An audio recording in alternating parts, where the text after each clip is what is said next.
नवरात्रि को विशेष कामना पूर्ति और सिद्धि के लिए प्रधान माना जाता है।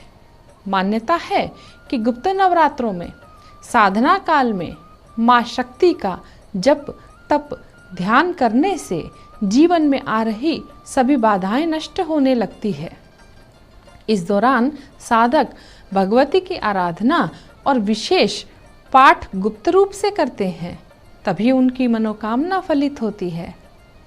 आज घट स्थापना मुहूर्त सुबह 5:26 से 6:43 तक था। आप अभिजीत मुहूर्त में भी, जो कि सुबह 11:57 से लेकर दोपहर 12:53 तक रहेगा, इसमें घट स्थापना कर सकते हैं। गुप्त नवरात्रि में माँ के 9 रूपों की पूजा अर्चना होती है और साथ ही साथ 10 महाविद्याओं की उपासना का ये विशेष काल होता है। यूं तो किसी भी व्यक्ति में यह सामर्थ्य नहीं है कि वह 10 महाविद्याओं के बारे में वर्णन कर सके, लेकिन इस बार गुप्त नवरात्र में हम आपके लिए 10 महाविद्याओं के स्वरूप वर्णन एवं महत्व को लेकर आए हैं। यहाँ मेरा उद्देश्य मात्र इतना ही है कि यह सनातन परंपरा का विशेष गूढ़ ज्ञान है, जो सृष्टि के क्रम और सृष्टि के संहार से जुड़ा हुआ है। यदि किसी व्यक्ति को इस विशेष आध्यात्मिक ज्ञान को जानने की जिज्ञासा हो और भौतिक सुख प्राप्त करते हुए मोक्ष का अधिकारी होना चाहता हो, तो शक्ति के यह 10 स्वरूप आपके लिए वरदान साबित होंगे।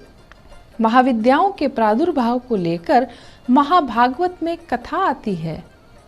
प्रजापति दक्ष ने जब यज्ञ में शिव को आमंत्रित नहीं किया, तब सती शिव से यज्ञ में जाने की अनुमति मांगने लगी और शिव ने अनुचित बताकर उन्हें वहां जाने से रोका।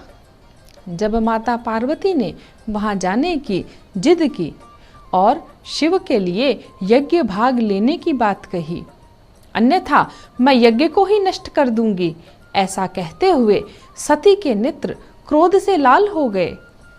वह शिव को ही उग्र दृष्टि से देखने लगी। उनके अधर फड़कने लगे, उनका वर्ण कृष्ण हो गया।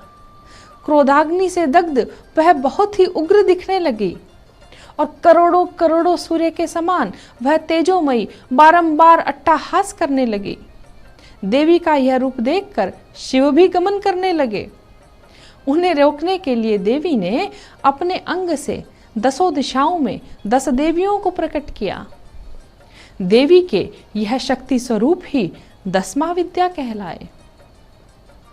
ये 10 महाविद्याएं इस प्रकार हैं: काली, तारा, छिन्नमस्ता, षोडशी, भुवनेश्वरी, त्रिपुर भैरवी, धूमावती, बगलामुखी, मातंगी और कमला। प्रथम महाविद्या महाकाली सृष्टि में प्रलय काल से संबंधित है एवं कृष्ण वर्णा है। भगवती शव पर आरूढ़ होती है और वे ऐसा इसलिए करती है कि वह यह संदेश देती है कि शक्ति विहीन विश्व मृतप्राय है। यह काली एक प्रबल शत्रुहंता, महिषासुरमर्दिनी और रक्तबीज का वध करने वाली शिवप्रिया चामुंडा का ही साक्षात स्वरूप है। जीवन की हर परेशानी व दुख को दूर करने के लिए इनकी आराधना की जाती है। शत्रु के दमन के साथ साथ क्रूर ग्रहों की पीड़ा शांत करने, भय नाश करने, अविचार नष्ट करने, जीवन में यथार्थ ज्ञान को उत्पन्न करने एवं अपने प्रारब्ध का गलन करने के लिए, अपना भाग्योदय करने के लिए आद्या काली अर्थात महाकाली की आराधना की जाती है। आपकी जानकारी के लिए मैं यहाँ आपको बता दूं कि गुप्त नवरात्रों में यदि आपके आसपास कोई प्रतिष्ठित अथवा विश्वसनीय गुरु है जो शाक्त परंपरा से हों, तो उनसे शक्ति की उपासना हेतु पहले दीक्षा लेनी चाहिए। दीक्षा के बाद में आप तंत्रोक्त विधान एवं आगम विधान से शक्ति की उपासना अथवा महाविद्या की साधना करने के अधिकारी होते हैं।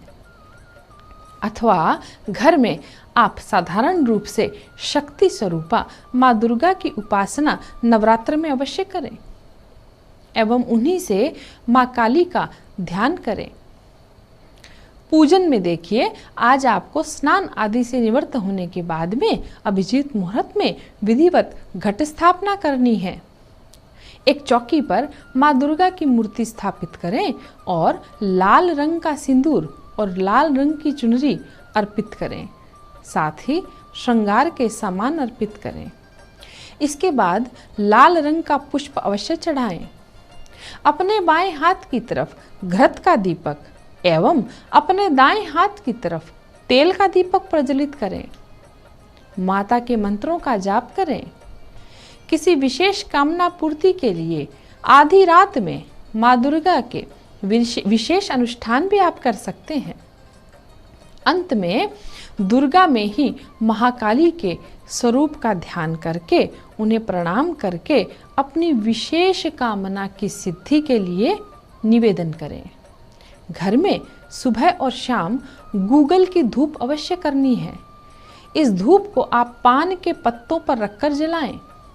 शाम को महाकाली के मंदिर जाकर पेड़े और लौंग का भोग अर्पित करें। क्रीं कालिकाय नमः इस मंत्र को 11 बार बोलकर माता को नींबू की माला पहनाएं। इस माला में 27, 54 अथवा 108 नींबू होने चाहिए। माला अर्पित करके देवी के चरणों में लाल सिंदूर लगाएं और अपनी मनोकामना बोले। महाकाली अवश्य ही आपके संकट हर लेगी। आज के लिए इतना ही। जगदम्बा आपका कल्याण करे। श्री मात्रे नमः।